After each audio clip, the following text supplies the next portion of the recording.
Hola, buenos días a todos. Muchas gracias por acompañarnos el día de hoy en este evento. Vamos a dar un par de minutos para que la demás gente pues, se pueda conectar. Iniciamos en 3 minutos.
Buenos días nuevamente. Gracias por acompañarnos en este evento del día de hoy. Vamos a hablar acerca de los impactos tributarios al cierre del ejercicio. Un tema sumamente clave en esta temporada navideña, ¿verdad? Que si bien pues mucho es fiesta y celebración con nuestra familia, amigos y compañeros, pues también hay que poner ese enfoque en temas de cumplimiento tributario, ya que el cierre del ejercicio siempre es bastante clave para que al inicio del siguiente ejercicio pues todo el tema de los cumplimientos, ya sea presentación de informes, presentación de declaración de impuestos sobre la renta, F982, entre otros, pues vaya fluyendo de una forma más fácil, digamos, para nuestras organizaciones. En ese sentido, pues vamos a estar conversando el día de hoy mi persona, Johnny Flores, que soy actualmente el socio de impuestos acá en BDO El Salvador. Y también me acompaña Gerson Arana, que es gerente de impuestos acá en BDO El Salvador. Eh, Continuemos.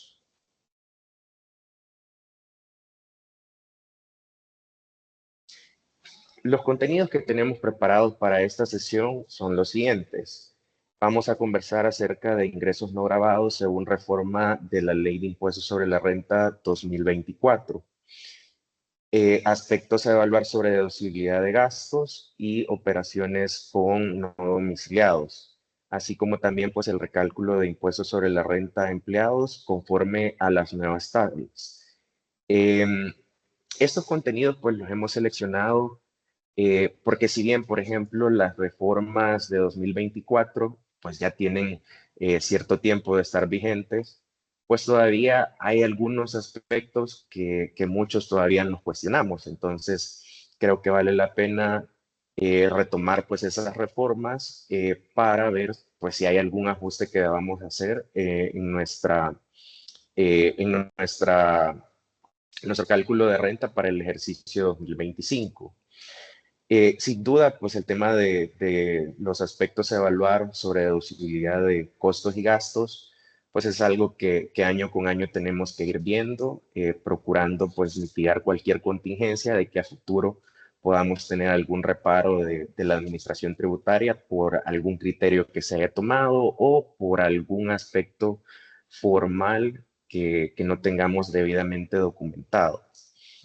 Las operaciones con sujetos no domiciliados, pues siempre es un aspecto clave en las fiscalizaciones, pues los auditores siempre revisan bastante detalle pues esas operaciones y hoy en día con todo este avance que ha tenido la administración tributaria, con la presentación de declaraciones en línea, donde se pide pues bastante detalle, ya no es como anteriormente que colocábamos únicamente pues los valores en las diferentes casillas de las declaraciones, sino que también presentamos pues diferentes integraciones para que el sistema pues, vaya colocando los saldos en las casillas. Entonces, vemos que Hacienda pues ya tiene mucha información acerca de nuestras operaciones y por lo tanto pues hay que ir revisando qué elementos podemos ir trabajando a efectos de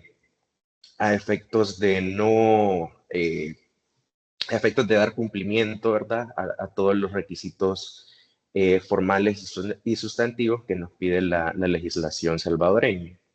Y como último punto, pues veremos las nuevas tablas de retención, que si bien pues esto ya empezó a partir del mes de mayo de este año, pero sí es sumamente importante, ¿verdad? El tema del recálculo final a diciembre, que lo podamos hacer de una forma adecuada para poder regularizar cualquier tema que durante el año, ¿verdad? No hayamos aplicado de forma correcta.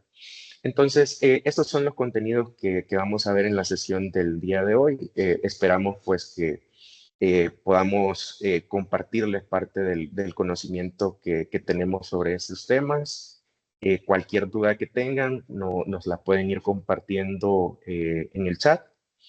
Y nosotros, pues, al final de la sesión vamos a dejar un espacio para preguntas y respuestas para que podamos abordar esas interrogantes y poder apoyarles, pues, con nuestros comentarios. Empezamos con el primer tema. Em, denme un momento.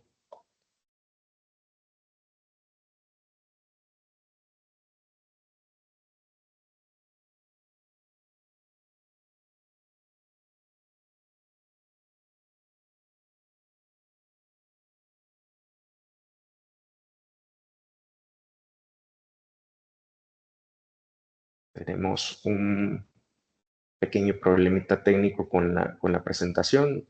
Solo denos un par de segundos.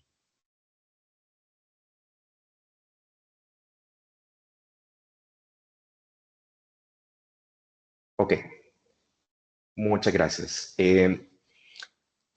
Listo. Entonces, empezamos con este primer tema, ingresos no grabados según reforma a la ley de impuestos sobre la renta durante el ejercicio 2024. El principal cambio que tuvo la ley de impuestos sobre la renta fue en el artículo 3, que se agregó pues un numeral a dicho artículo.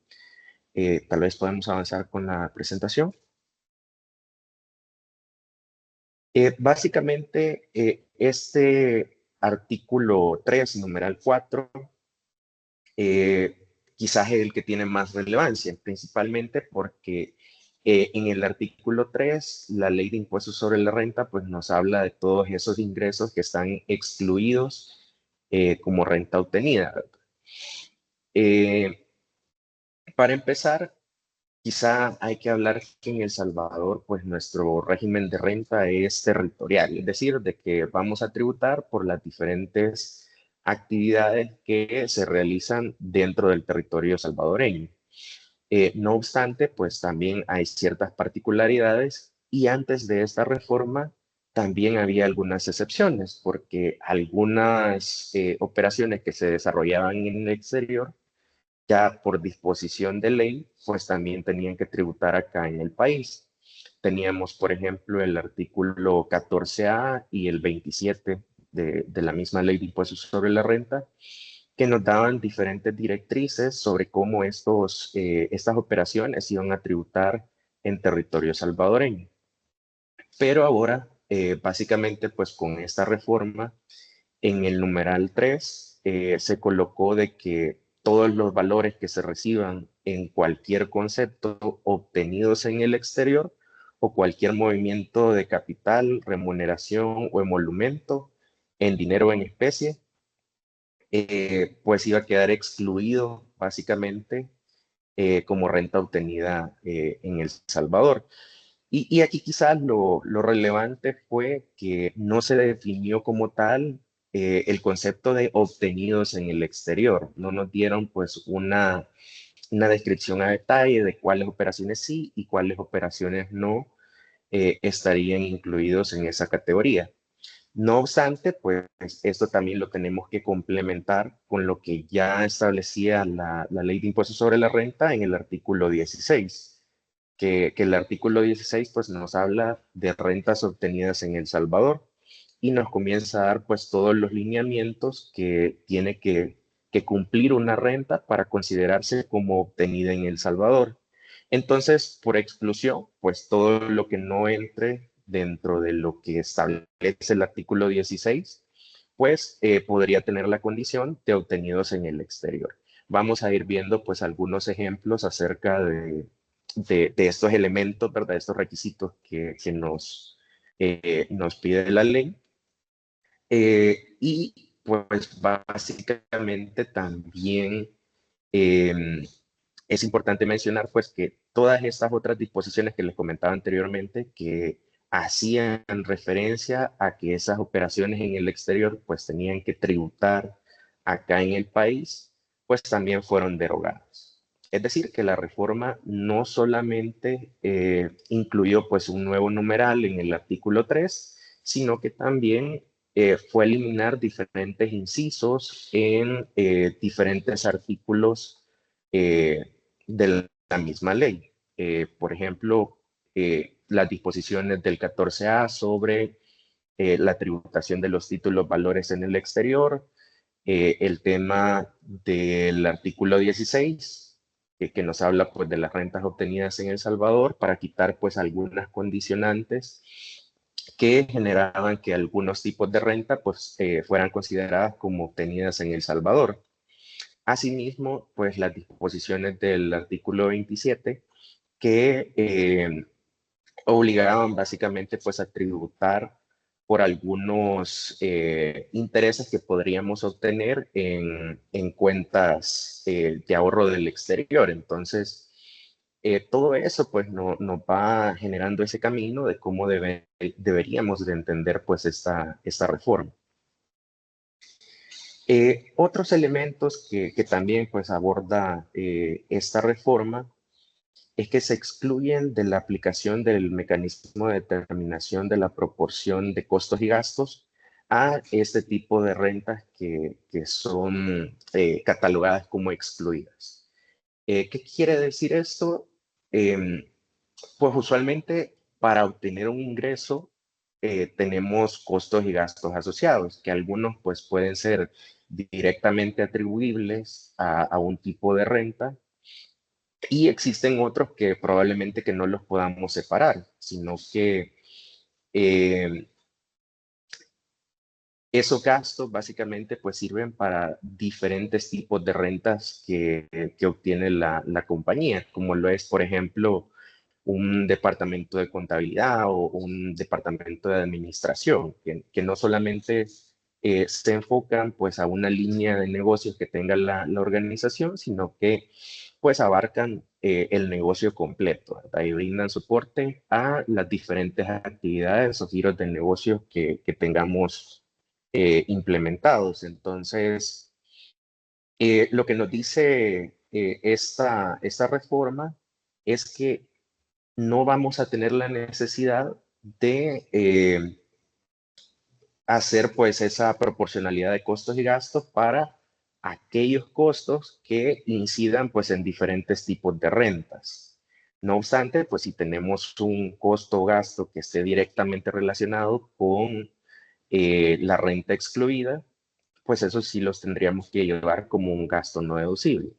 Si se han fijado, pues al reverso de la declaración o en la segunda página de la declaración, pues ahí tenemos algunas casillas donde deberíamos de ir colocando, pues en primer momento, los ingresos obtenidos en el exterior que no estarían sujetos a tributación y también los costos y gastos que están directamente relacionados con esa renta.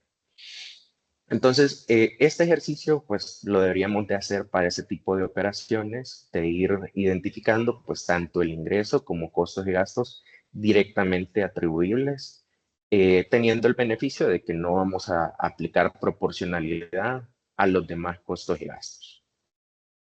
Avanzamos. Y con lo anterior, ¿verdad? Quizá algo sumamente relevante que tendríamos que plantearnos es esta pregunta. ¿Cuándo se considera una renta como obtenida en El Salvador? Y con esa pregunta, como les decía, tenemos que revisar lo que establece el artículo 16 de la Ley de Impuestos sobre la Renta, que en primer momento pues nos da una regla bastante general. Nos dice de que son considerados como obtenidos en El Salvador toda aquella renta que provenga de bienes que estén situados o registrados en el país. Por ejemplo, un vehículo. Un vehículo tiene placa salvadoreña. Esto quiere decir de que aunque llevemos el vehículo a venderlo a Guatemala, a Honduras, considerando pues que es un bien que está inscrito en El Salvador, pues siempre tendríamos que tributar por esa operación, independientemente de si llevamos el bien fuera del Salvador para perfeccionar la venta. También nos habla de actividades realizadas o capitales invertidos en el país. Más adelante vamos a ahondar en este tema que es sumamente importante, pero en líneas generales, toda actividad que se realice dentro de El Salvador que genere una renta, pues esa renta tendría que estar sujeta a tributación acá en el país. Y quizá uno de los temas más sensibles es con los servicios, porque hoy en día con todo el tema de la globalización, pues no necesitamos estar físicamente en un lugar para poder prestar un servicio, ¿verdad? Muchas veces solicitamos alguna asistencia de alguna compañía en el exterior o también nosotros damos asistencia a alguna otra compañía en el exterior. Entonces, la regla general pues nos habla de servicios prestados o utilizados en territorio nacional, aunque el pago se realice fuera de El Salvador. Entonces, aquí lo relevante, digamos, sería esa parte, ¿verdad? De que nos da esos dos condicionantes de que el servicio sea prestado en El Salvador, es decir, que se esté físicamente en el país realizando la prestación del servicio, o también tenemos la otra condicionante, que puede ser de que el servicio sea utilizado en el país.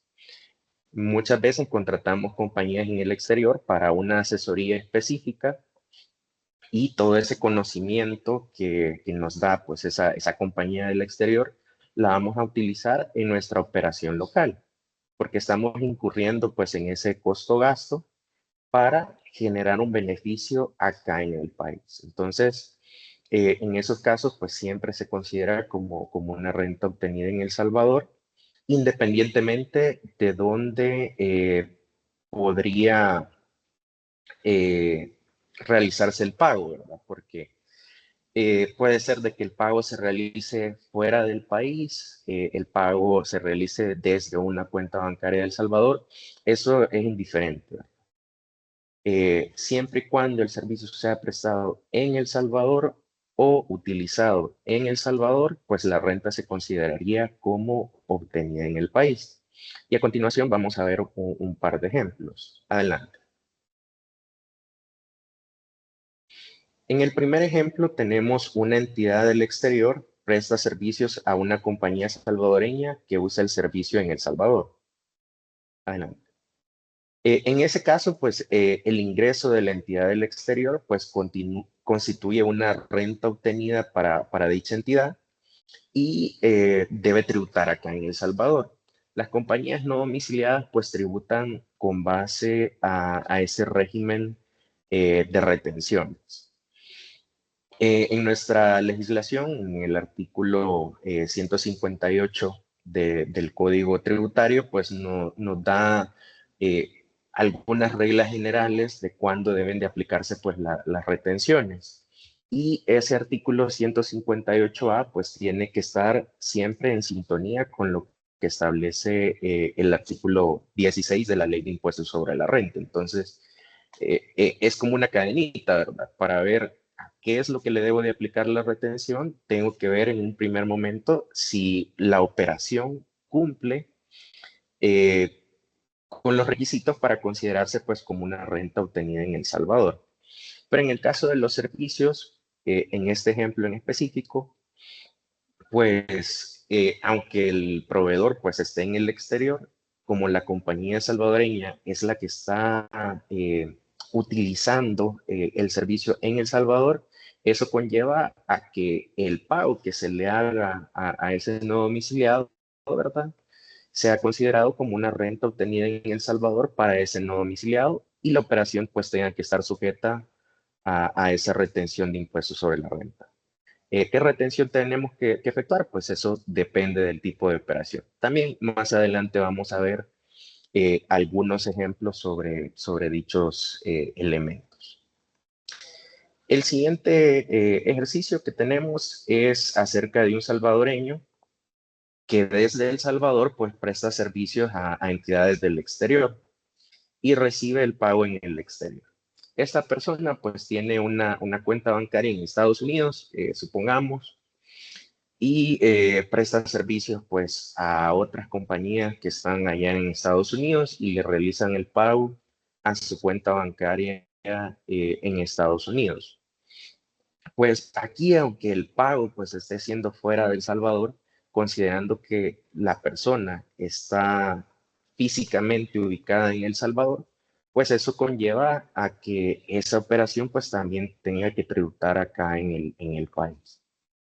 Y quizás ahí, pues, nuestra legislación eh, no considera o no toma en cuenta, pues, algunos aspectos que en otros países sí se toman en cuenta, como por ejemplo, ver si esos ingresos, pues, ya pagaron impuestos en el país de la compañía donde se está prestando el servicio.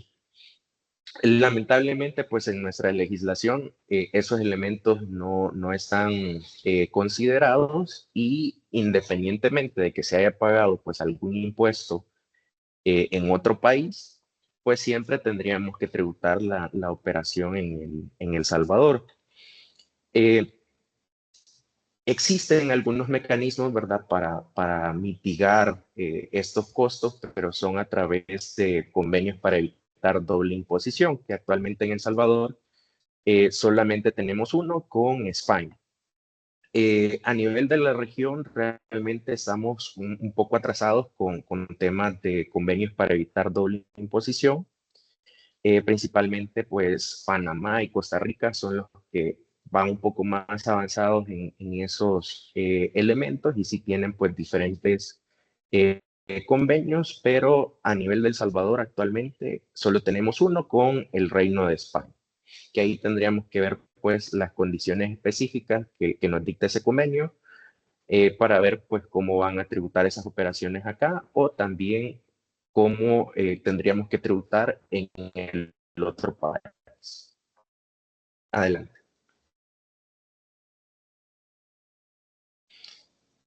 Y aquí ahondando un poco en lo que sí estaría quedando pues como una renta excluida, tenemos que ver la parte de títulos valores, instrumentos financieros y derivados, porque en el artículo 16 únicamente pues nos dice de que estos tipos de ingresos van a considerarse como obtenidos en El Salvador solamente cuando la entidad emisora pues sea nacional o esté domiciliada en El Salvador o cuando el capital esté invertido o colocado en el país. Y eso es sumamente importante porque antes de la reforma, eh, la ley establecía pues un requisito que decía de que también se consideraba como obtenido en El Salvador cuando el riesgo estaba situado en el país. Y nos ampliaba eso que nos decía de que si la persona que recibía pues esos ingresos estaba domiciliada en el país, ahí se entendía de que el riesgo pues también estaba colocado en el país y por lo tanto pues también tributaba impuestos sobre la renta. Entonces, eso fue lo que principalmente se eliminó, que ya dejamos pues los requisitos para este tipo de renta únicamente a estos dos, que la entidad emisora sea nacional o domiciliada en El Salvador y que el capital esté invertido o colocado en el país.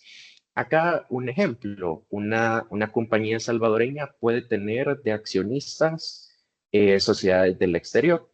Sus accionistas pueden estar en Guatemala, Honduras, México, Estados Unidos, no tenemos una restricción.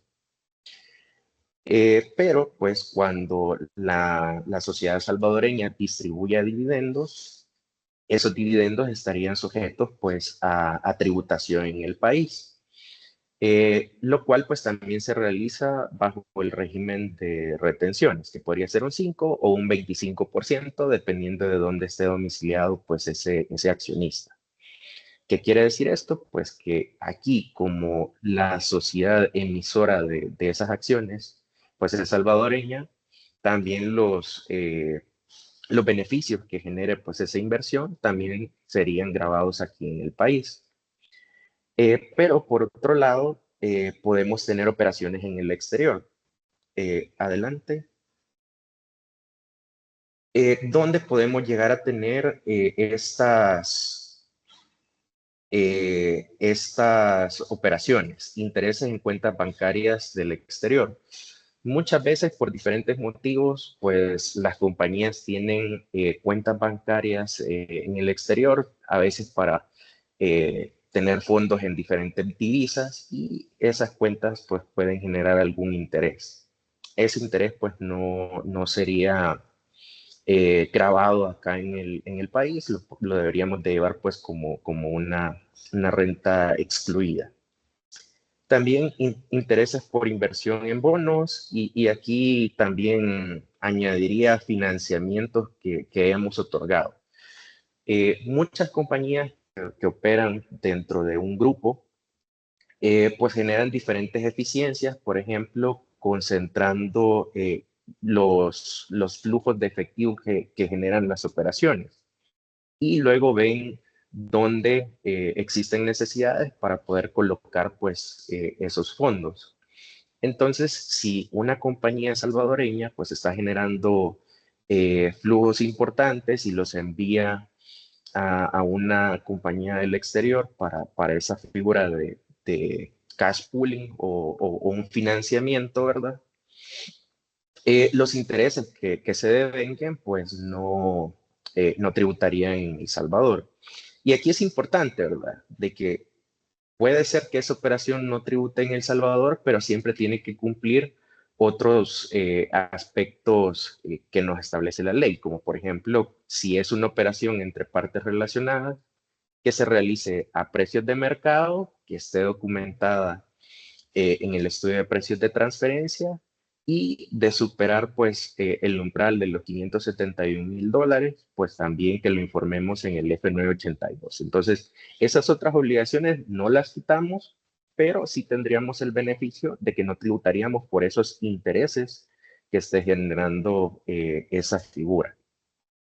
Asimismo, cualquier rendimiento o cualquier tipo de renta eh, que generen los títulos valores, ya sea algún dividendo que estoy recibiendo o si yo vendo mi participación, vendo esos títulos valores y se genera pues una ganancia, esa ganancia pues no tributaría en El Salvador. En general, eso es lo que nosotros hemos observado, que esta reforma del ejercicio 2024 principalmente viene a beneficiar a estos tipos de ingresos. Podemos avanzar. Los dejo con el siguiente tema con mi compañero Gerson Arán. Buenos días a todos. Nuevamente agradecemos por el tiempo que se han tomado en participar de este webinar.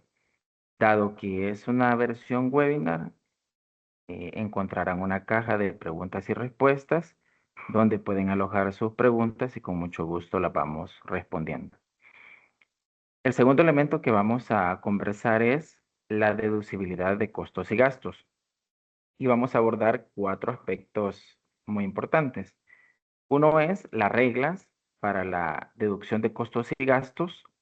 Vamos a establecer algunos elementos que consideramos relevantes acerca de algunos costos deducibles, según el artículo 29 de la Ley de Renta. Posteriormente vamos a pasar al artículo 29A a abordar unos aspectos relevantes sobre los costos y gastos no deducibles. Vamos a conversar también sobre algunos antecedentes importantes a nivel de contencioso administrativo en sede judicial que consideramos son relevantes al momento de evaluar la deducibilidad de costos y gastos. Y por último, vamos a dar algunas recomendaciones y buenas prácticas respecto del control de los costos y gastos. En cuanto a las reglas para la deducción de costos y gastos, es bien importante empezar por el principio de la necesidad. El artículo 28 de la Ley de Impuestos sobre la Renta nos va a establecer que, básicamente, todo costo y gasto debe ser necesario, ya sea para la producción de la renta o para la conservación de su fuente. Es decir, en otras palabras, todo costo o gasto debe tener asociado un ingreso, grabado por supuesto, para que pueda ser deducible o que me ayude a conservar la fuente. Más adelante vamos a ver, como parte de los antecedentes en sede judicial, específicamente en lo contencioso administrativo, algunos elementos que ya la sala ha acotado acerca de la conservación de la fuente y los gastos que se pretendan deducir. En cuanto a los requisitos de deducibilidad, es bien importante que todo costo y gasto debe cumplir con todos los requisitos que establece la Ley de Impuestos sobre la Renta y el Código Tributario.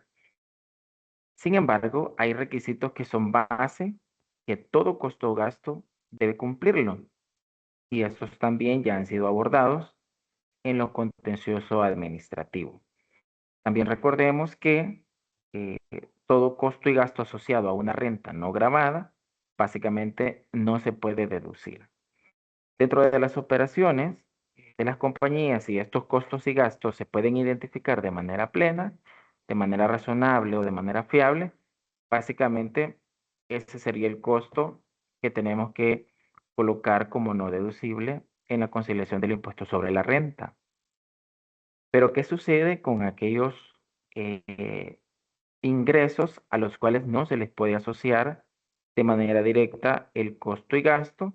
Entonces, el artículo 28 nos manda a que realicemos una proporción de los costos y gastos con base en un factor. Básicamente, el factor se determina dividiendo el monto de las ventas no grabadas o no sujetas entre el total de los ingresos, es decir, ingresos grabados más ingresos no grabados, y el factor que corresponde a los ingresos no grabados se le aplica a los costos y gastos. Ahí como recomendación adicional también es importante mencionar que eh, debe de existir un debido criterio, un análisis adecuado para poder concluir cuáles gastos serán sometidos a proporcionalidad y cuáles no, ya que por lo general hemos visto en la práctica de que muchas veces, como un criterio, eh, digamos, prudente o conservador, por lo general algunas empresas deciden aplicarle el factor de proporcionalidad al 100% de sus costos y gastos. Sin embargo, advertimos que puede hacerse un análisis detallado en donde se pueda documentar, evidenciar y justificar a cuáles gastos sí se le aplica la proporcionalidad y a cuáles no. Sin embargo, pues esto sí es un punto que debe ser debidamente analizado con detalle a efectos de disminuir el impacto del no deducible. Siguiente, por favor. Vamos a analizar algunos costos y gastos deducibles del artículo 29, ya que consideramos pues tienen elementos que son muy importantes o relevantes que siempre se analicen. El primero son las remuneraciones. En las remuneraciones debemos de tener especial cuidado y precaución en cuanto a aquellos conceptos sobre los cuales se aplican retenciones de ICI y AFP. ¿Por qué traemos a cuenta este elemento? Recordemos que el 29 nos pone como requisito para la deducción de una remuneración, entendiéndose por remuneración, aparte del salario, cualquier otro beneficio que se le pueda brindar a los empleados, como por ejemplo bonificaciones, gratificaciones, comisiones, etcétera, y similares, que estos hayan sido sometidos a las retenciones de ley aplicable, es decir, IS, AFP e impuestos sobre la renta. Es importante realizar un debido análisis para concluir y poder documentar cuándo sí van a ser sometidas o aplicables las retenciones de ICFP y cuándo no, ya que en una revisión de la autoridad tributaria se concluye que algunas remuneraciones no han sido sometidas a todas las retenciones de ley, cuando esto sí aplicaba, potencialmente pueden objetar ese costo y gasto. Y básicamente, en esencia, será porque no se hizo un debido análisis en la implementación de estos beneficios. Es muy importante que cuando se implementen nuevos beneficios, se hagan estos análisis para concluir en debida forma si deben ser sometidos a todas las retenciones de ley, ya que recordemos que IS y AFP también tienen sus excepciones aplicables. Siguiente, por favor. El siguiente elemento son los gastos de viajes. Sabemos que los gastos de viajes es un tema bastante sensible, ya que sí o sí está relacionado con el principio de la necesidad. Es decir, ese gasto de viaje en estricto sentido debió generarme un ingreso, ya que de lo contrario potencialmente será no deducible. Lo que nosotros recomendamos es que se documente y se justifiquen los motivos de los viajes para poder deducirlo en debida forma. Y no tanto para deducirlo en debida forma en la declaración de impuestos sobre la renta, sino que para tener los elementos claros si posteriormente en un proceso de fiscalización la autoridad tributaria nos cuestiona o nos pregunta sobre esos gastos. Siguiente, por favor. Los arrendamientos. ¿Por qué traemos a cuenta los arrendamientos? Recordemos que para efectos tributarios el arrendamiento es deducible. Por supuesto, puede ser deducible, siempre y cuando, claro está, sea aprovechado para la generación de rentas o la conservación de su fuente. Por ejemplo, una empresa que se dedica, por ejemplo, al resguardo de inventario de sus clientes y tiene en arrendamiento su bodega, por supuesto, la bodega es un elemento clave para poder generar sus ingresos. Por lo tanto, ese arrendamiento a priori es deducible. Claro, debe de cumplir todos los requisitos adicionales que la ley establezca. No obstante, el tratamiento contable puede diferir del tratamiento fiscal. Por ejemplo, las empresas que aplican NIF completas, al aplicar NIF 16 arrendamientos, el tratamiento contable, para efectos de normativa contable, generalmente va a ser el reconocimiento de una depreciación más el reconocimiento de un gasto financiero. Pero sabemos que la ley de arrendamiento financiero nos menciona que lo que nos podemos deducir, lo que tenemos derecho a deducción, es el canon efectivamente pagado. Por lo tanto, ese canon no necesariamente va a coincidir con la depreciación más el gasto financiero. En algunas ocasiones hemos observado que puede coincidir o la diferencia puede ser inmaterial. No obstante, lo que recomendamos es llevar un control separado de la documentación que nos emiten los proveedores por esos cánones efectivamente pagados, ya que ese va a ser mi respaldo. Un respaldo muy importante de la documentación. ¿Por qué? Porque mi contabilidad, dado que debo de realizarla con base en la normativa contable aplicable, pues va a diferir del tratamiento tributario. Y si se llega a perder control de los cánones pagados, pues podemos deducirnos un valor incorrecto. Como conclusión de este punto, lo que recomendamos es llevar como no deducible los gastos que se reconocen para efectos contables y deducir el valor de los cánones efectivamente pagados. Siguiente, por favor. El combustible. El combustible suele ser un tema también bastante sensible y es importante cuidar su debido tratamiento tributario. Lo más recomendable es siempre ligado al principio de la necesidad, es decir, tiene que ser necesario para mantener la fuente o para generar renta grabada, es documentarlas con facturas o comprobantes de crédito fiscal a nombre de la compañía, es decir, tratarlas como un reintegro. El artículo 3 de la ley de renta nos establece que estos valores reintegrados a los empleados no constituyen renta, están excluidos, más bien dicho, del concepto renta. Deben de tener precaución si se incluyen en nómina, ya que si se incluye en nómina, por lo general, hemos observado que no se le pide ninguna documentación de respaldo al empleado. En esos casos, debería ser tratada como una bonificación y ser sometida a todas las retenciones de ley si es algo frecuente o recurrente. Esto es muy común en empresas que se dedican, por ejemplo, al rubro de ventas en todo el territorio, donde mandan a sus empleados, por ejemplo, a hacer pedidos de forma previa para luego hacer una entrega posterior.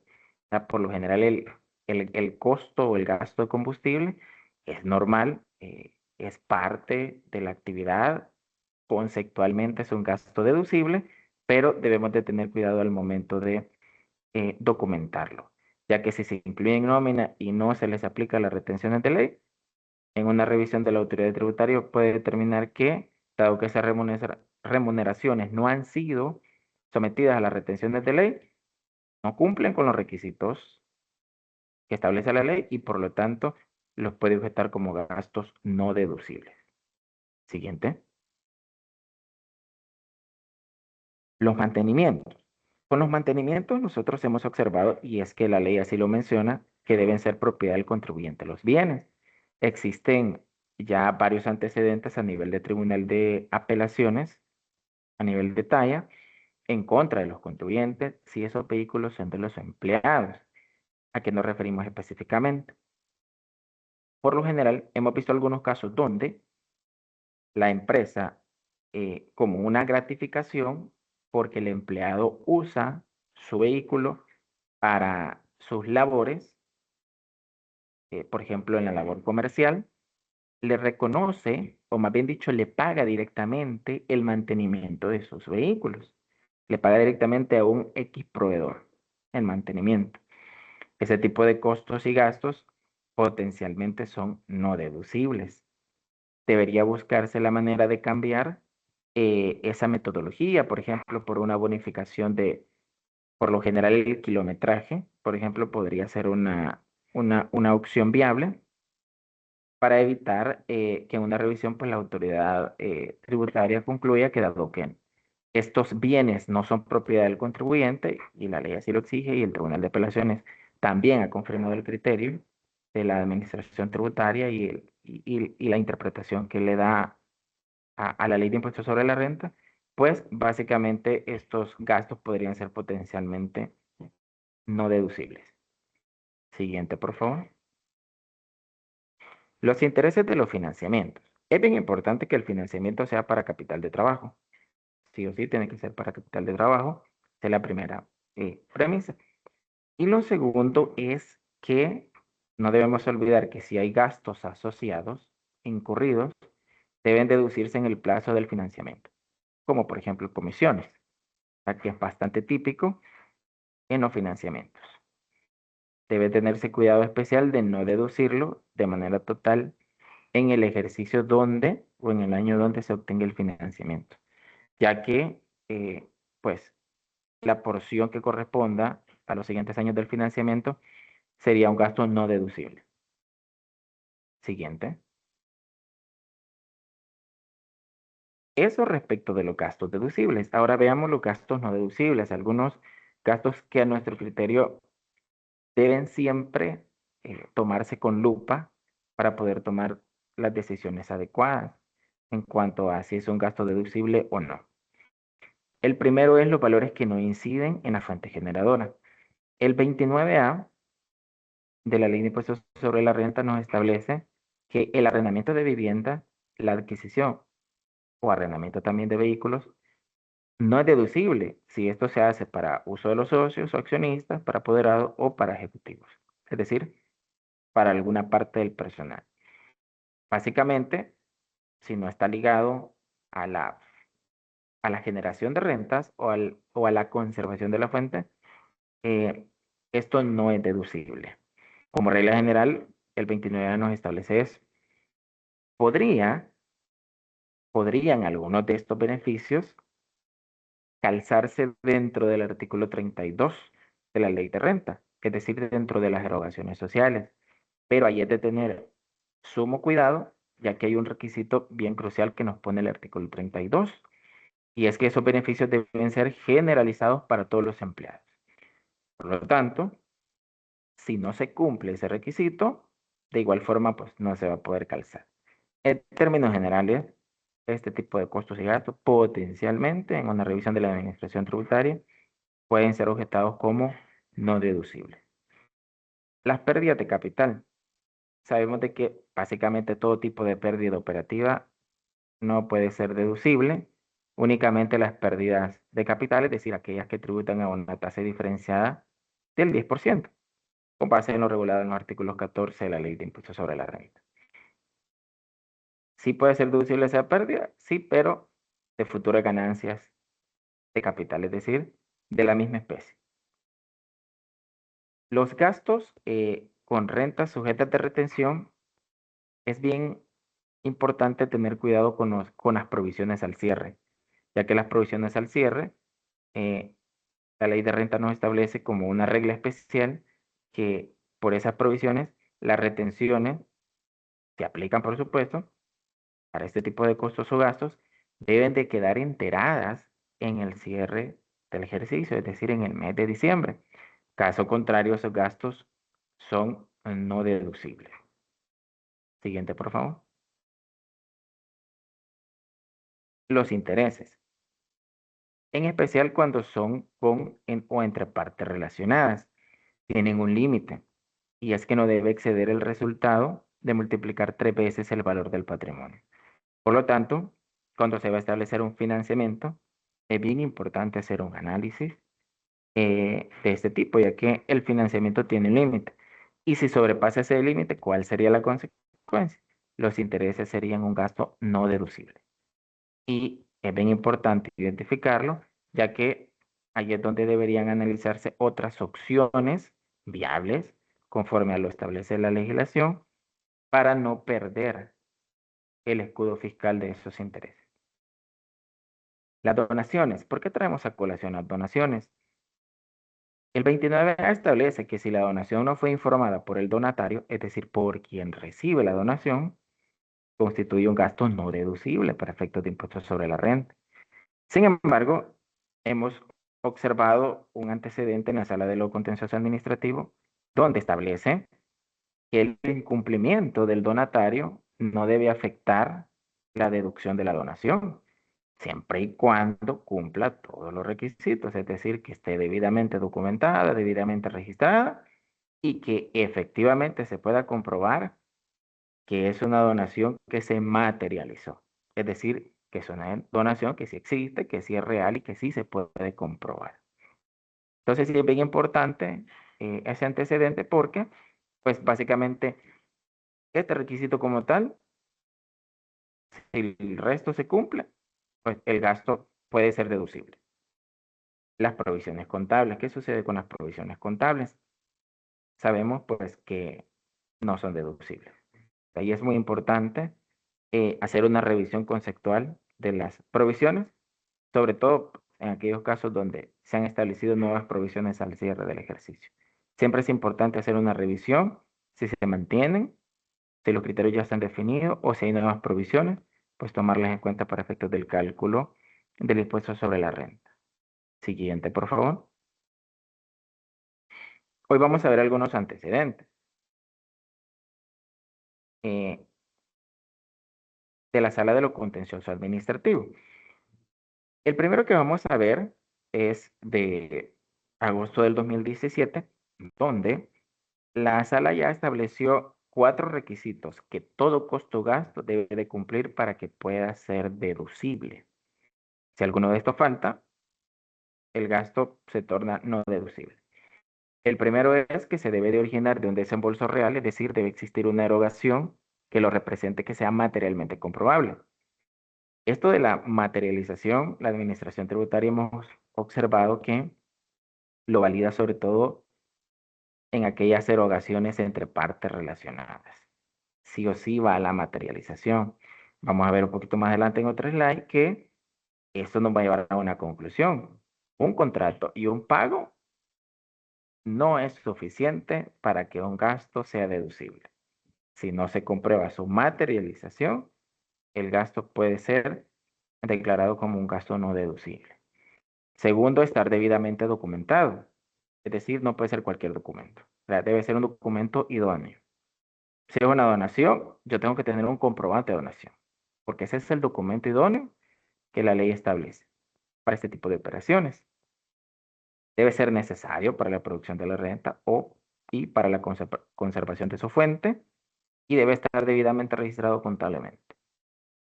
Ustedes dirán, mire, pero aquí falta el de la retención, por ejemplo.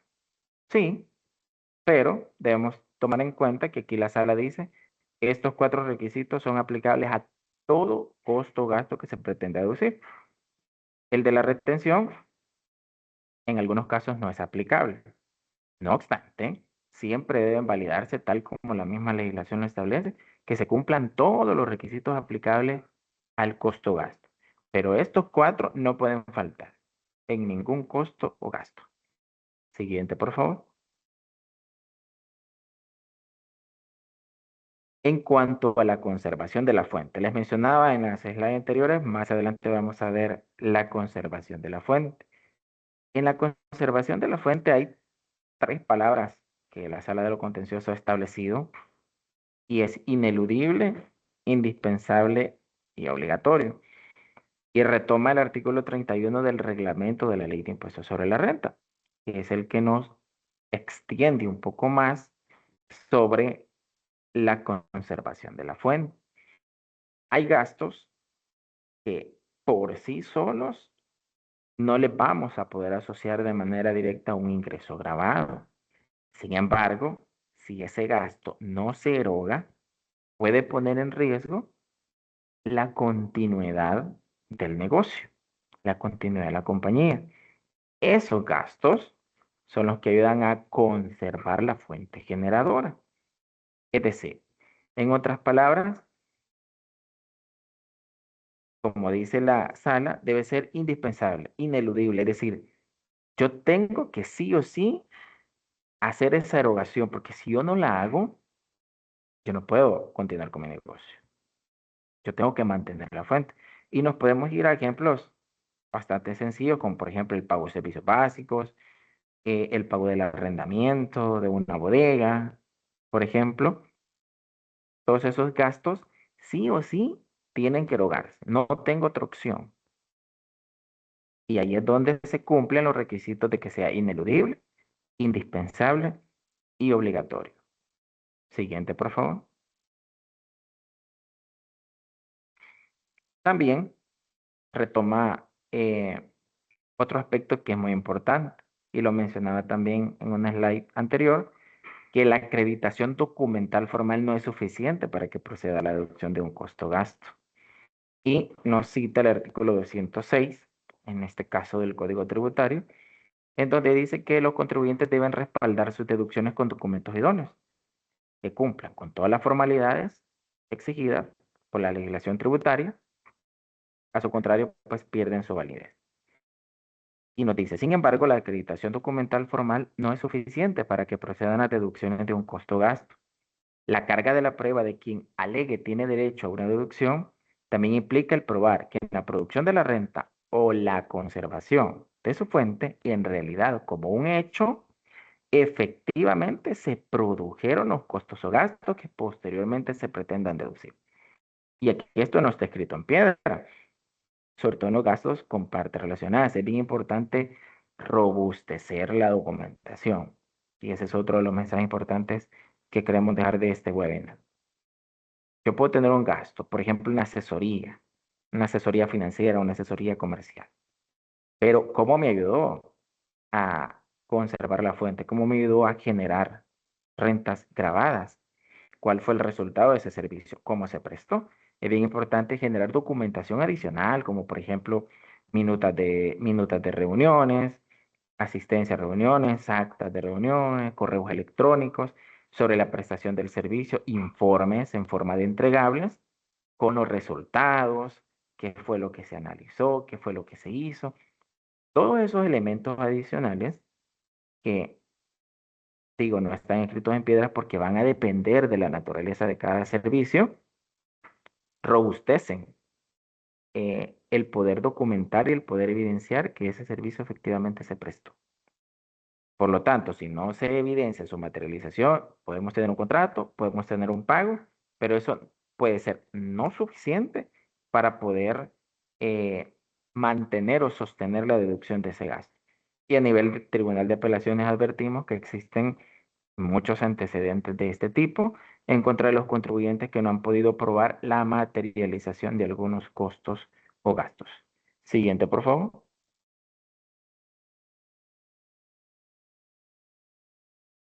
Y por último, también referente a la documentación formal, eh, el artículo 203 del Código Tributario menciona que es indispensable que los contribuyentes durante su actividad generadora sigan procedimientos de respaldo de dichas operaciones.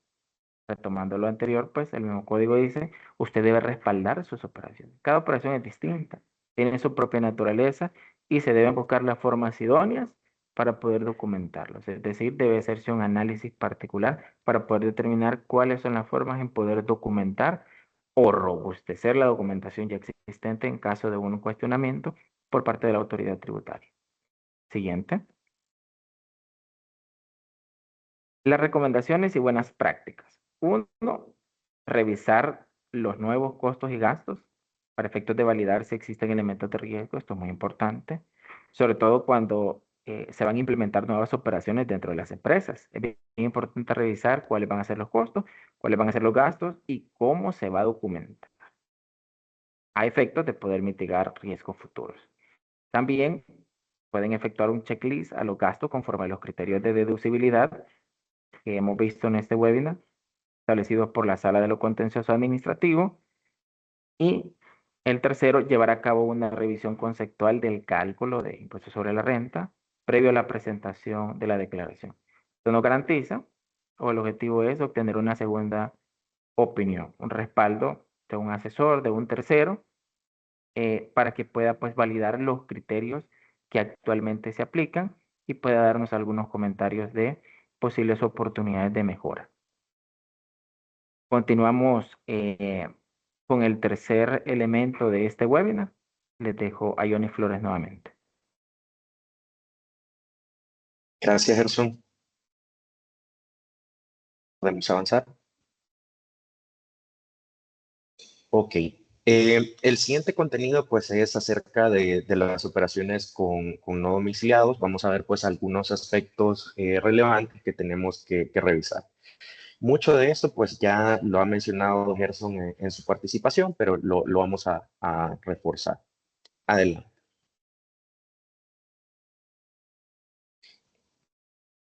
Primeramente, cuando tenemos una operación con sujetos no domiciliados, pues tenemos que revisar qué tipo de operación es, si es la compra de un bien, si es la compra de un servicio. ¿Por qué? Porque tienen tratamientos diferentes. Si es la compra de un bien, básicamente pues hay que hacer un proceso de nacionalización de ese bien. ¿Cómo lo hacemos? Pues hay que hacer un procedimiento aduanero donde presentamos pues una DUCA, una declaración de mercancía con el detalle de esos bienes y pues vamos a pagar pues algunos aranceles o impuestos para poder ingresar ese producto pues a territorio nacional. Digamos, en términos de bienes, realmente no aplican retenciones de impuestos sobre la renta, pero, por otro lado, si tenemos que lo que estamos adquiriendo es una prestación de servicio, ahí sí entra el tema de las retenciones, que es justo como lo mencionaba anteriormente, que tenemos que ver qué tipo de operación es la que estamos realizando con ese no domiciliado y ver en cuáles de los supuestos que establece la ley está encajando esa operación para ver cuál sería la retención de impuestos sobre la renta que sería aplicable. Y aquí realmente cuando estamos hablando de sujetos no domiciliados, pues tenemos que identificar específicamente cuál es el país donde reside ese sujeto no domiciliado. ¿Por qué? Porque en El Salvador tenemos un listado de países, estados, territorios que están clasificados como de baja, nula tributación o paraísos fiscales. Y pues a esos territorios en específico hay un tratamiento diferenciado. Entonces, cuando nosotros estamos adquiriendo algún bien o algún servicio del exterior, pues sí es necesario pedir toda una documentación a este proveedor para conocer más a detalle su domicilio y así ver cuáles serían las implicaciones, ¿verdad?, con esa operación en específico. Para esto, pues tenemos que revisar en un primer momento el artículo 158 y 158A del Código Tributario. Esos artículos son los que nos brindan todas las generalidades acerca de las retenciones de impuestos sobre la renta con no domiciliados. Y en primer momento tenemos la tasa general que es del 20%. Prácticamente, pues, eh, cuando analizamos esas operaciones, pues nuestro punto de partida sería ese justamente, ¿verdad? Sí, eh, debemos aplicar la tasa general del 20% o si existe alguna tasa diferenciada dependiendo del tipo de operación. También, pues con el domicilio, el 158A, pues nos habla de una retención de un 25%. Entonces, si nos fijamos, cuando tenemos operaciones con esos países, estados que están clasificados como de baja o nula tributación, la retención es mayor. Tendríamos que pasar pues a un 25%. Y las tasas reducidas que les comentaba anteriormente, pues son para ciertas operaciones que cumplan algunos requisitos. Por ejemplo, tenemos 5% sobre pagos de servicio de transporte internacional. Y en este es un elemento que ha tenido algunos cambios en los últimos años, porque ya esta operación pues, ha sido analizada por la Sala de lo Constitucional y nos ha dado algunas directrices que debemos de considerar. ¿Por qué? Porque realmente cuando hablamos de transporte internacional pueden existir diferentes formas de contratación. Nosotros cuando mandamos a comprar producto en el exterior, pues podemos hacer diferentes tipos de contrataciones que nos traigan el producto hasta nuestras bodegas, que nos traigan el producto a un puerto o a una frontera en específico, y pues a partir de ahí nosotros ya tomamos posesión de los bienes y gestionamos pues ese transporte hasta nuestras bodegas. Entonces, en muchas ocasiones, esa contratación del servicio de transporte internacional, pues no la hacemos directamente, no contratamos a una compañía de transporte internacional, sino que ya el proveedor pues nos lo ha incluido como parte del precio de la factura de los bienes. No obstante, en estos criterios que hemos visto de la Sala de lo Constitucional, es que independientemente de la forma de contratación, siempre debemos de aplicar esa retención. Esto realmente es un tema que se ha venido discutiendo pues, desde hace ya varios años. Existieron diferentes sentencias que probablemente nos llevaban alguna confusión, pero ya este último criterio de la sala nos va llevando a que modifiquemos pues algunas cláusulas contractuales cuando estemos trayendo producto desde fuera. Por ejemplo, pedir que el proveedor pues revele tanto el costo del flete como el nombre de la compañía que realizó pues el transporte internacional para efectos de aplicar la retención correspondiente. Es algo también de las novedades que hemos visto en los últimos años, y ya en procesos de fiscalización, pues hemos visto que Hacienda comienza a poner pues un enfoque en esas operaciones y revisar si en efecto se ha aplicado la retención del 5% o no. También tenemos una tasa reducida del 5% con operaciones con aseguradoras, siempre y cuando pues estén aprobadas por la Superintendencia del Sistema Financiero. Entonces, ese es el requisito. No es con todas las aseguradoras, es solo con aquellas que tengan pues esa autorización de la Superintendencia del Sistema Financiero. También una retención reducida del 10% con financiamientos que provengan pues de bancos que estén calificados por el Banco Central de Reserva. Entonces ahí tenemos que revisar en la página del BCR si ese banco con el que estamos contratando el financiamiento pues tiene una calificación vigente. ¿Por qué hago hincapié en eso de vigente? Porque las calificaciones la va dando el BCR por periodos. Entonces tenemos que ver que esa calificación esté vigente para efectos de aplicar la tasa del 10 o si no la del 20%. Tenemos también una tasa reducida del 5% para intangibles, pero acá no son todos los intangibles, sino que solo aquellos que estén relacionados con temas de películas, novelas, contenido audiovisual, llamémosle, ¿verdad? Eso, digamos, es un tema que no aplica para todos los intangibles, porque podemos tener patentes, derechos de uso, etcétera, que esas no están beneficiadas con esa tasa reducida, esas van pues a la tasa general del 20%. Y también 3% sobre rendimientos de títulos en bolsa de valores. Son pues algunas de las operaciones que podemos tener con no domiciliados y las cuales pues estarían sujetas a retención. Adelante. ¿Qué es importante o los puntos clave para estas operaciones con no domiciliados? Y aquí, retomando parte de lo que ya Gerson mencionaba, pues en un primer momento es comprobar su ubicación, domicilio o constitución. Esto, pues, como les decía, para determinar cuál es la tasa de retención que yo les tengo que aplicar. También, pues, si esas operaciones son con partes relacionadas, pues esa contraprestación tiene que estar analizada en el estudio de precios de transferencia. Tenemos que comprobar pues, que esa operación se ha dado a precios de mercado. Y también pues aplicar las retenciones que sean correspondientes. Aquí hemos venido hablando más que todo de impuestos sobre la renta, pero recordemos que también la ley de IVA nos pide que causemos el IVA en esas operaciones de prestaciones de servicio que nos dan sujetos no domiciliados.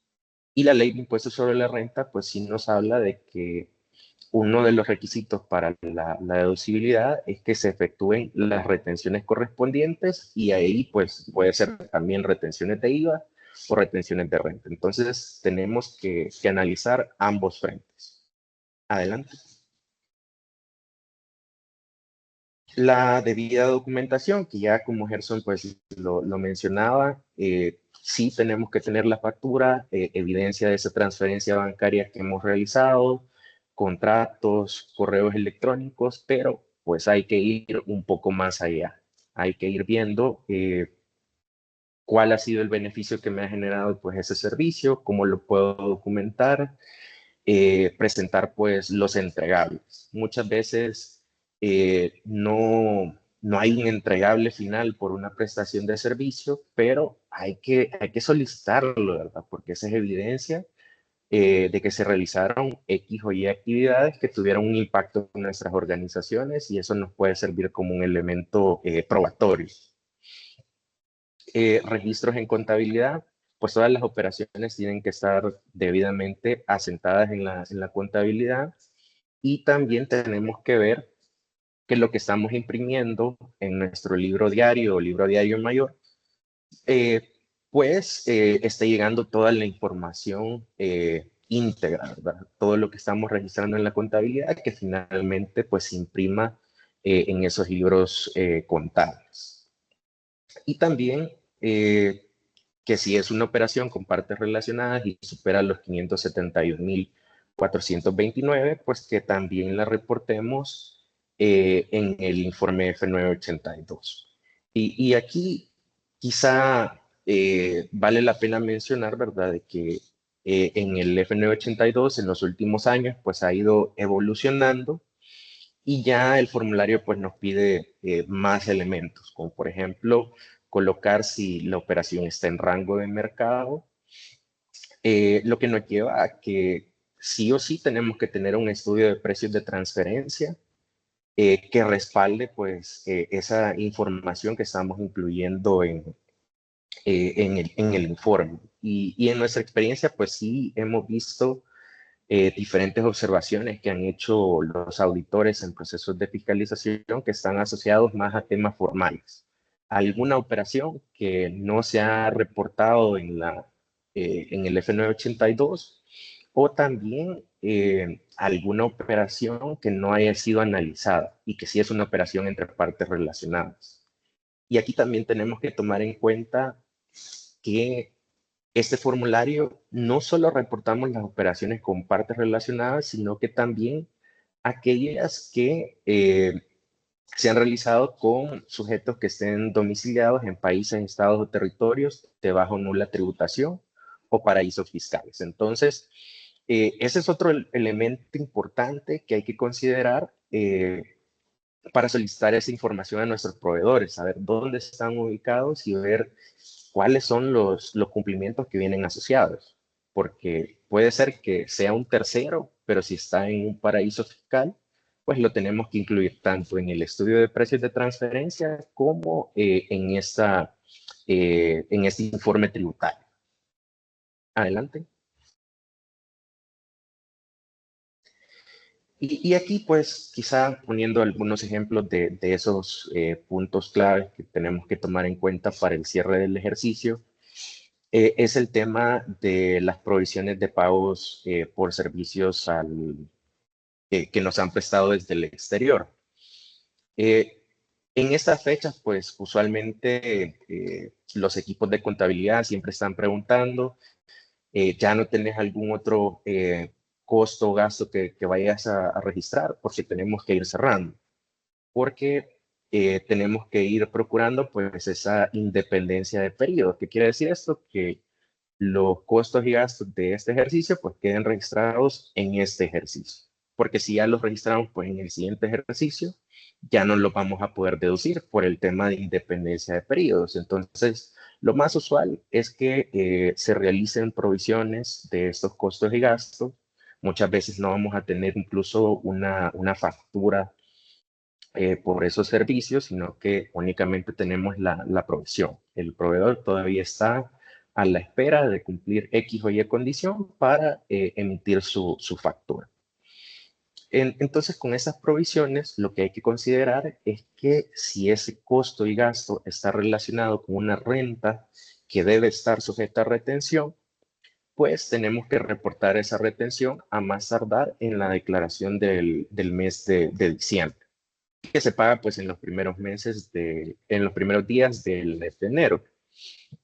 Entonces, aquí se rompe un poco esa regla de que las retenciones se aplican sobre los pagos, porque también tenemos esa disposición que está expresa, ¿verdad?, en la ley de impuestos sobre la renta, que para poder aprovechar pues esa deducción, aunque no hayamos realizado el pago, pues tenemos que reportar la retención de forma anticipada. ¿Qué otros elementos podemos considerar? Y quizás aquí va más enfocado a esas compañías que pueden tener eh, operaciones con organismos internacionales, bancos multilaterales, por ejemplo, que aquí hay que tener en cuenta que el artículo 4 de la Ley de Impuestos sobre la Renta declara como rentas no gravadas los intereses que devengan, pues esos financiamientos otorgados por organismos internacionales, o también por fundaciones de utilidad pública domiciliadas en el exterior. ¿Qué quiere decir esto? Que si la persona que me está otorgando el financiamiento, pues es un organismo internacional o una fundación de utilidad pública, eh, al momento que yo le pague los intereses, no tengo la necesidad de efectuarle una retención. No obstante, pues sí hay que ver cuáles son los requisitos específicos para poder aplicar pues ese tratamiento diferenciado. Porque, por ejemplo, para los organismos internacionales, esos bancos multilaterales, pues no es necesario que cuenten con una acreditación ante el Banco Central de Reserva. Pero si es una fundación de utilidad pública la que está otorgando el financiamiento, pues ellos sí tienen que tener una acreditación o una calificación ante el Banco Central de Reserva para poder obtener pues este beneficio de que se le paguen los intereses sin que tenga que tributar pues esa operación en El Salvador. Todo esto pues lo podemos revisar un poco más a detalle en ese instructivo que tiene el BCR para calificar instituciones domiciliadas en el exterior. Adelante.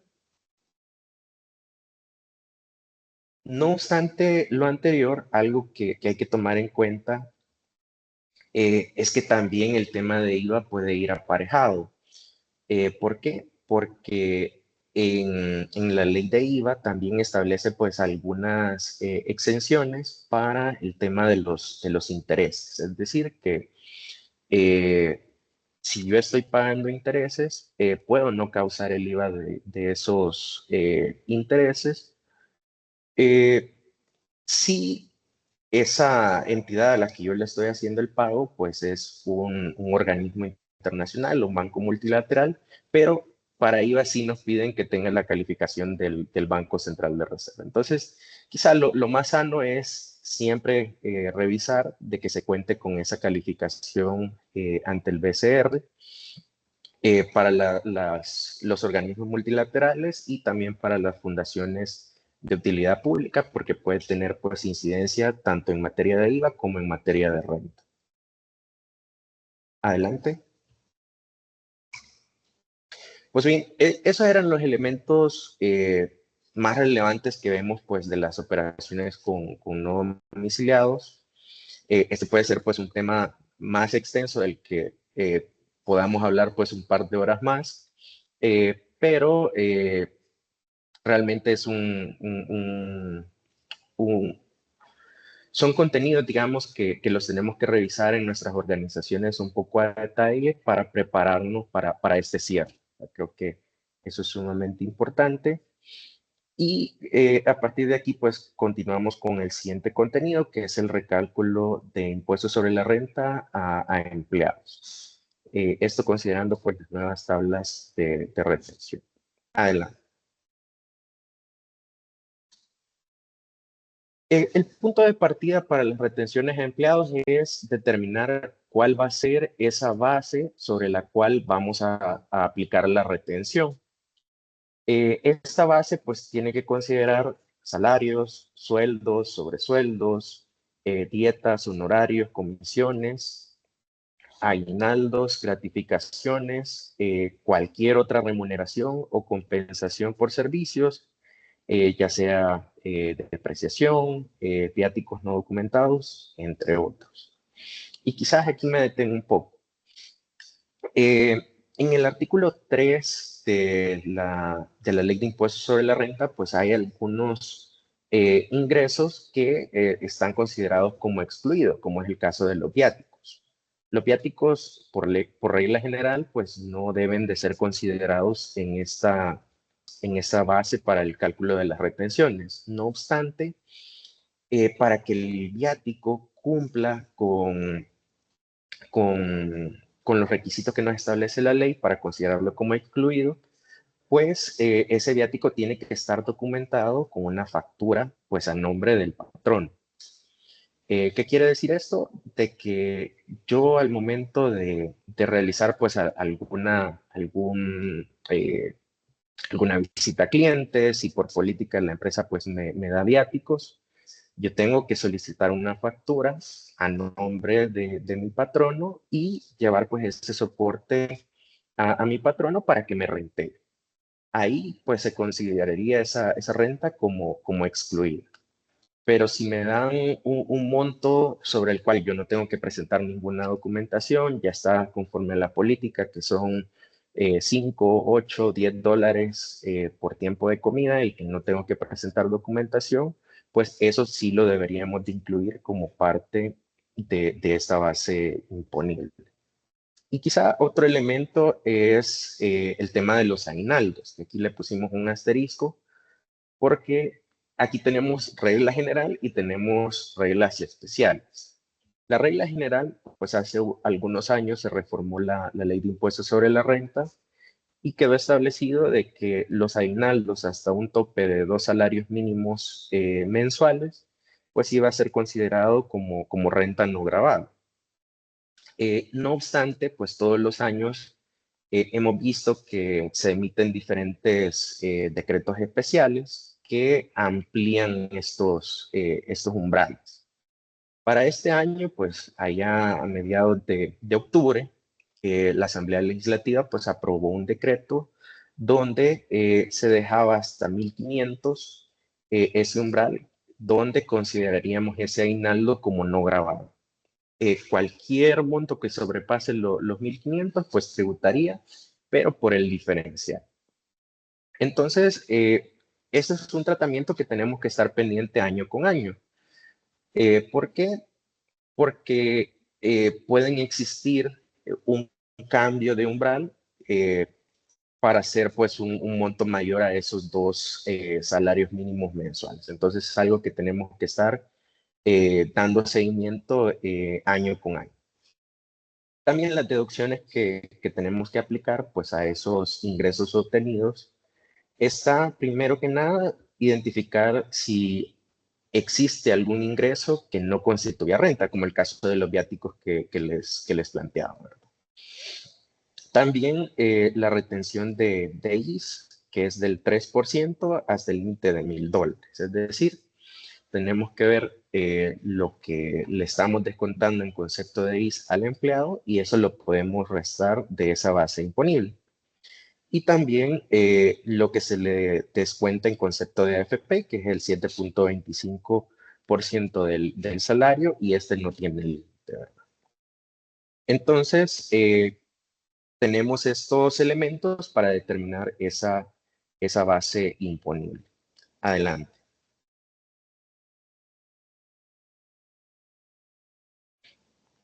¿Y qué vimos a inicio de año?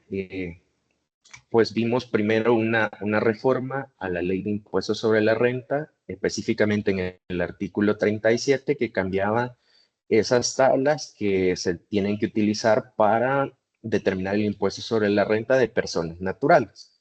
Pero esa es una tabla para la declaración del impuesto sobre la renta. Pero para la obligación de retener, existen otras tablas que se emitió pues el decreto ejecutivo número 10 que nos actualizaba esas tablas. ¿Cuál fue el principal cambio? Pues el cambio está en los primeros dos tramos. El tramo 1 se amplió hasta los $550, es decir, cualquier persona que tenga una base imponible, es decir, ingresos menos IS menos AFP, que sea menor a $550, pues no se le efectúa ninguna retención. Y también se ajustó el segundo tramo para que inicie a partir de $550 con un centavo. Con eso, pues se amplía esa base de personas que no tendrían que tributar impuestos sobre la renta por los ingresos que estén percibiendo de sus trabajos, ¿verdad? Entonces, estos fueron los cambios y pues eso se aplicó en las diferentes tablas. Recordemos que tenemos tabla para determinar retenciones que se pagan mensualmente, o si el pago del salario pues se realiza quincenal, existe otra tabla específica que nos da las fórmulas que tenemos que seguir. Entonces, todas estas tablas fueron actualizadas en este decreto ejecutivo número 10. Adelante. Y también las tablas de los recálculos de junio y de diciembre, pues también fueron actualizadas. El cambio que se les aplicó fue el mismo, básicamente en el tramo 1 y en el tramo 2. El tramo 3, 4, pues se mantiene igual como lo teníamos anteriormente. Adelante. Eh, Algo bastante curioso en este decreto ejecutivo 10 fue que nos planteaba de que existen algunas deducciones que no fueron consideradas en la elaboración de las tablas. Las tablas que teníamos anteriormente, pues ya tanto el tramo 2 como el 3 como el 4, pues ya consideraban las diferentes deducciones que puede tener acceso una persona natural, que son $1,600 cuando hayan obtenido ingresos inferiores a los 9,900. Y pues si los ingresos son superiores a eso, pues son 800 en concepto de salud y 800 en concepto de educación, ¿verdad? Esos son como los montos máximos que nos suman 1,600. Pero ¿qué pasa con estas nuevas tablas? Pues nos dice de que el tramo 2 no considera esa deducción de los 1,600 anual. Entonces, si no efectuamos pues esa deducción al momento de determinar la retención mensual, pues le estaríamos aplicando una mayor retención al empleado, lo cual llevaría a que al final del año, cuando presente su declaración anual de impuestos sobre la renta, pues tenga un monto bastante diferente de lo que se le haya retenido, y por lo tanto, pues Hacienda va a tener que devolverle un monto mayor. Entonces, ya las tablas nos consideran que tenemos que aplicar pues una deducción manual, que es básicamente los 1,600 entre 12, que nos daría 133.33. ¿Cuándo tenemos que aplicar pues esa deducción? Y ahí vamos a ver el ejemplo que traemos más adelante, pero tenemos que hacer ese cálculo de la base imponible.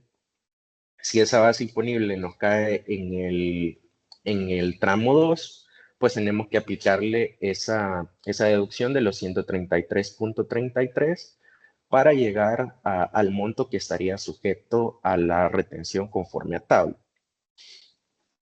Vamos a ver el siguiente ejemplo, esto más a detalle.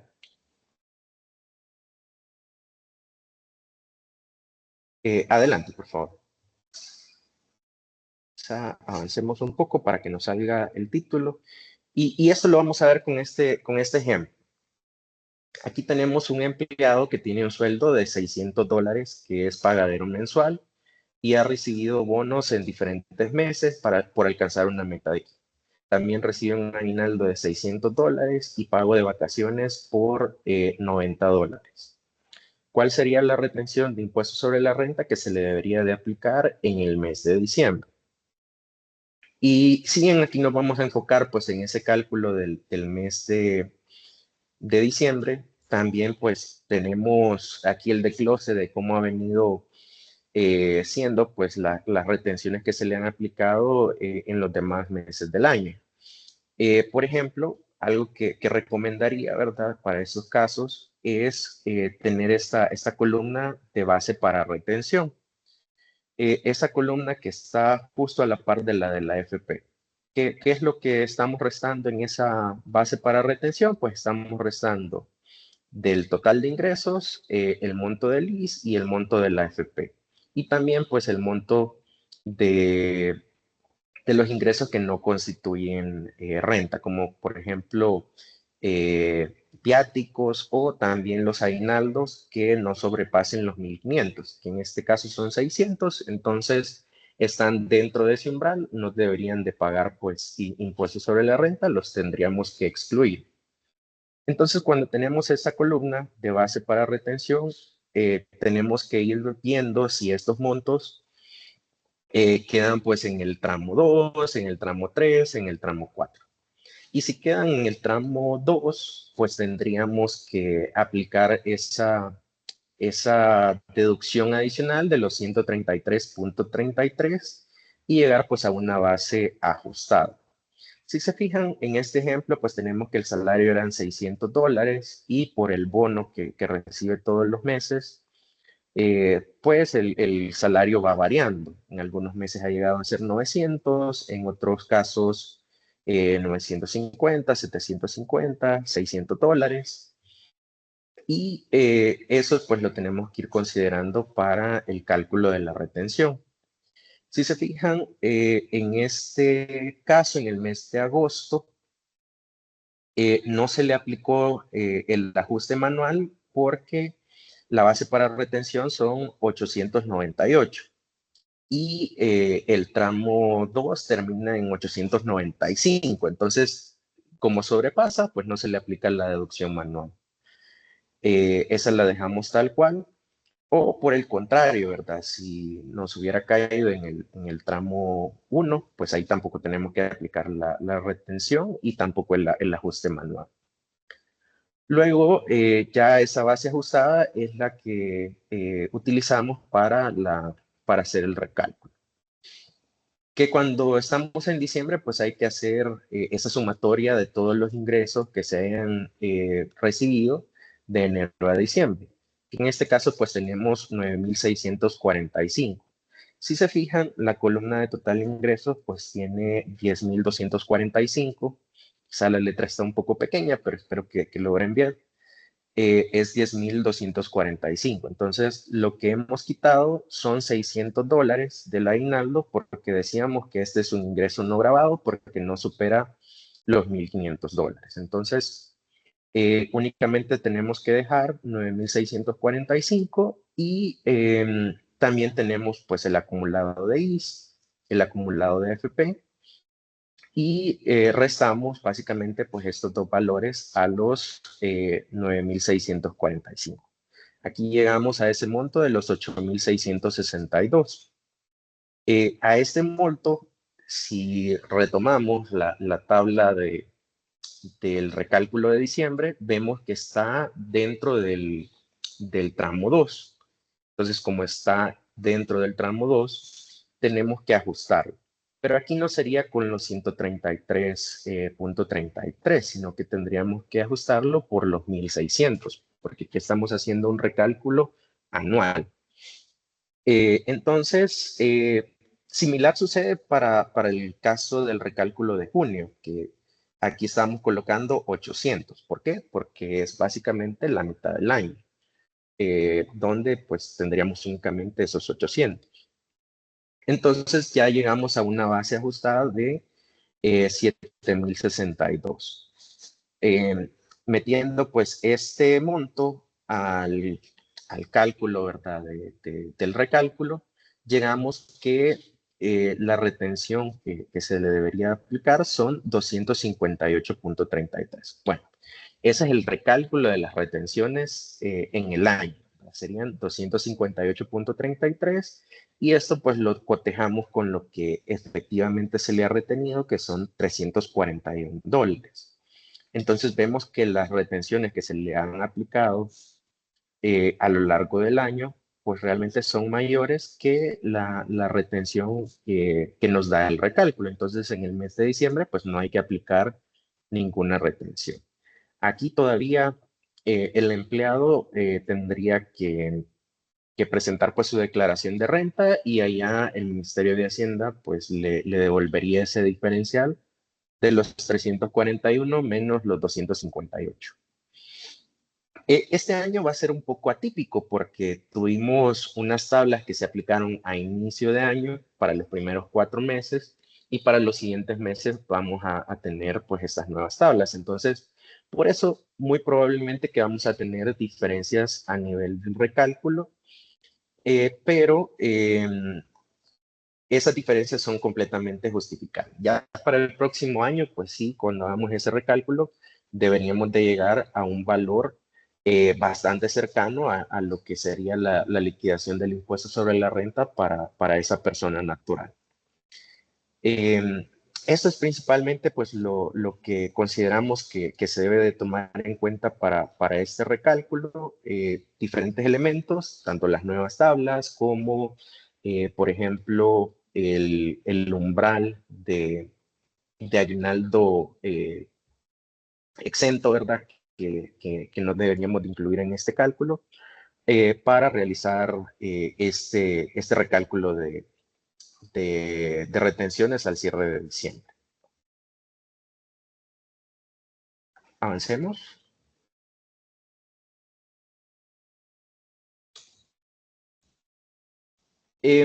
Aquí pues llegamos a este espacio de preguntas y respuestas donde vamos a ir abordando algunas preguntas que nos han compartido a través del chat. Igual, si algo no quedó claro o quieren revisar pues algún tema un poco más a detalle, con gusto podemos preparar pues alguna reunión más adelante. Vamos a dejar nuestros contactos, tanto el de Gerson como el mío, para que nos puedan escribir y podamos coordinar pues alguna llamada. También vamos a compartir este material que hemos visto esta mañana para que ustedes lo puedan revisar un poco más a detalle y puedan ver pues alguna duda o consulta que pueda ir surgiendo. Denme un segundo, vamos a empezar a ver estas preguntas.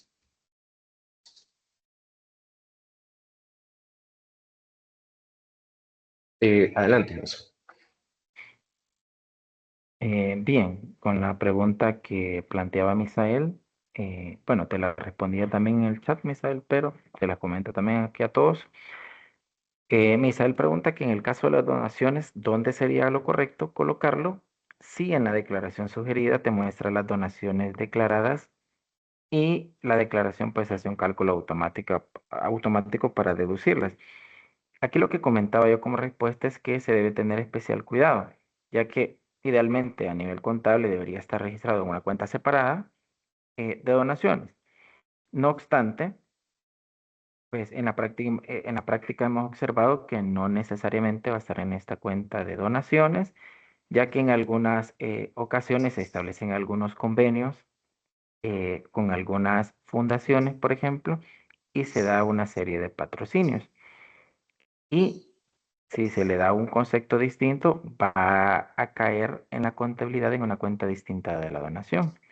En ese sentido, es importante revisar dónde contablemente fue registrada la donación para evitar una duplicidad de ese monto, ya que si la declaración me lo sugiere, yo debería ajustar ese monto en mi cálculo de renta anual. Si yo no lo ajusto y ya está registrado como gasto, básicamente lo que va a provocar es una duplicidad de ese gasto de forma errónea.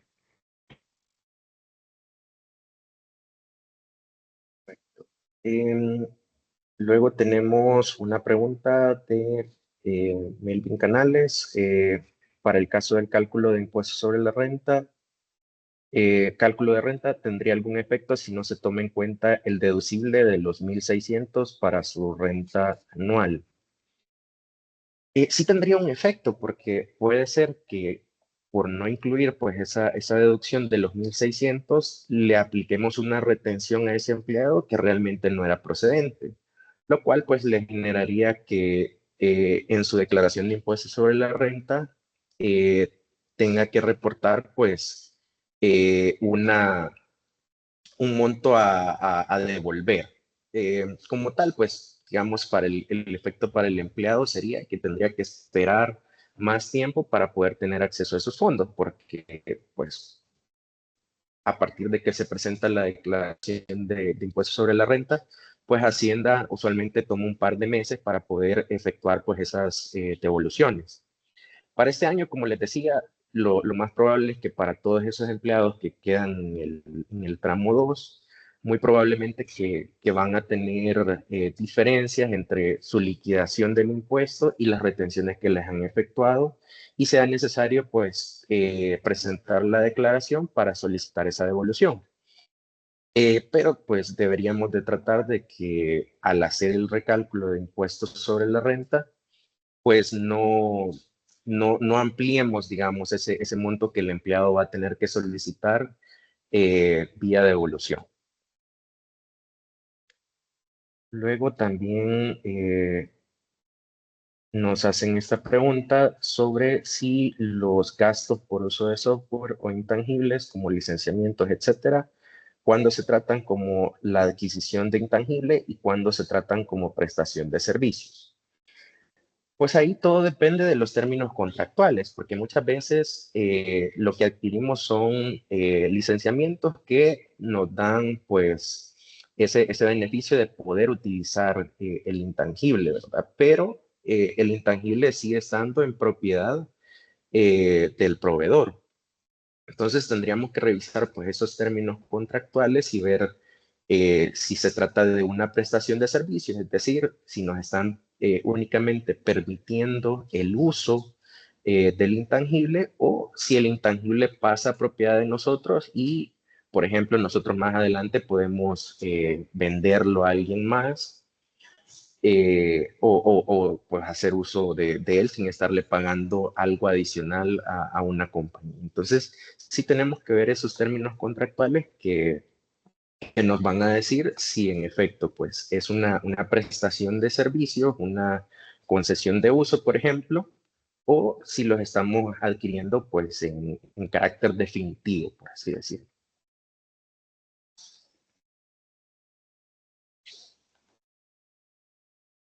A ver, creo que esas son las preguntas que tenemos de momento. Aquí también les habíamos dejado nuestros contactos, tanto el correo de Gerson como el de mi persona, para que nos puedan escribir cualquier duda que tengan y así lo podemos revisar. Deme un momento.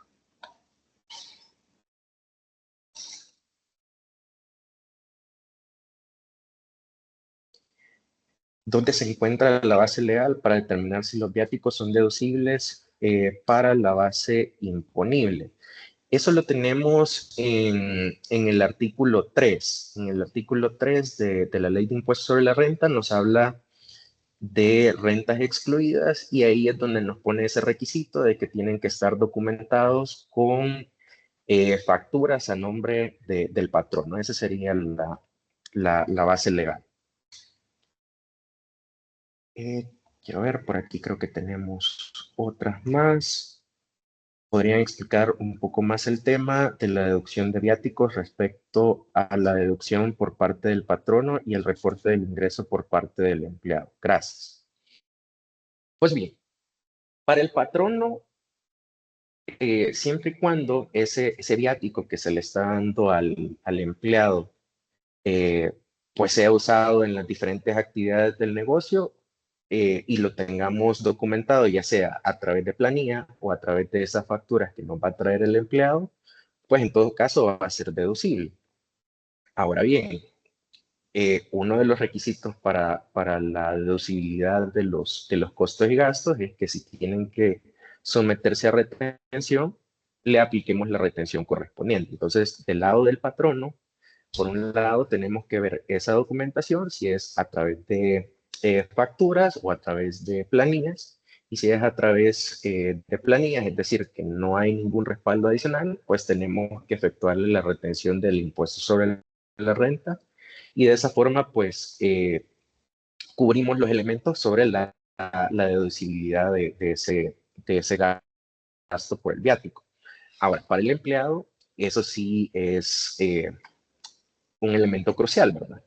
De ver si voy a proporcionar facturas eh, pues a cambio de esas facturas el patrono me va a reintegrar lo que yo gasté o si me está dando un monto fijo que yo no tengo que entregar ningún soporte. Incluso puede ser que ni siquiera utilice el viático, ¿verdad? O utilice un monto menor. Eso ya se trataría básicamente como una bonificación que le estamos dando al empleado y por lo tanto eso sí lo tendríamos que incluir dentro de la base para el cálculo de la retención.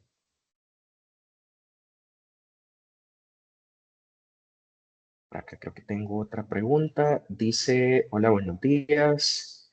¿Se considera como aguinaldo grabado para impuestos sobre la renta del empleado si el mismo se paga en la liquidación de empleado por despido o por renuncia? Cuando el evento surge en un mes diferente a diciembre, pues diciembre se establece como el ingreso no grabado de renta al empleado. Ok, sobre este punto, eh, algo que tenemos que considerar es que tanto a nivel laboral como a nivel de nuestra legislación tributaria, el aguinaldo al que hace referencia es aquel que se paga en el mes de diciembre. Pero aquí pongo un asterisco porque justamente a mediados de octubre se aprobó de que el aguinaldo se puede empezar a pagar a partir del mes de octubre, entre el 20 de octubre y el 20 de diciembre. Entonces, si estamos haciendo el pago en este umbral, ¿verdad? Entre el 20 de octubre y el 20 de diciembre, podemos considerarlo como una renta no grabada para el empleado y no someterlo pues a retención. Pero si es en otro mes que se está pagando el aguinaldo, ¿verdad? Porque la persona se ha retirado de la organización, ahí sí lo deberíamos de incluir dentro de esa base imponible para el cálculo de la retención.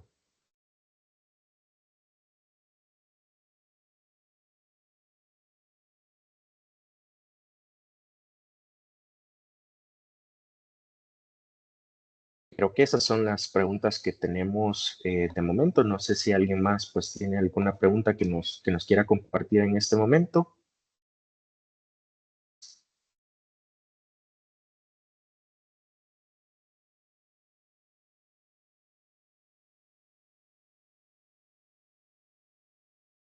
Ok. Bueno, pues si no hay ninguna otra pregunta, podemos ir cerrando este evento. No me queda más que darle las gracias por habernos acompañado en esta mañana. Esperamos pues que este contenido haya sido de provecho para ustedes y como les comentaba, pues quedamos abiertos para poder conversar más adelante acerca de cualquier necesidad que ustedes consideren conveniente. Por su apoyo, muchísimas gracias.